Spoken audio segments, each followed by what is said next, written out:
सुरसैनिका कामेश्वरास्त्र निर्दग्ध सभण्डासुरशून्यका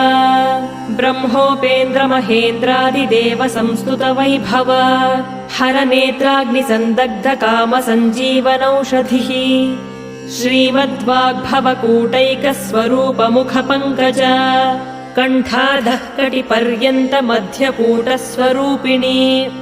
शक्तिकूटैकतापन्न कट्यधो भागधारिणी मूलमन्त्रात्मिका मूलकूटत्रय कलेवरा कुलामृतैकरसिका कुलसङ्केतपालिनी कुलाङ्गना कुलान्तस्था कौलिनी कुलयोगिनी Akula समयान्तस्था समयाचार तत्परा मूलाधारैकनिलया ब्रह्मग्रन्थिविभेदिनी मणिपूरान्तरुदिता विष्णुग्रन्थिविभेदिनी आज्ञाचक्रान्त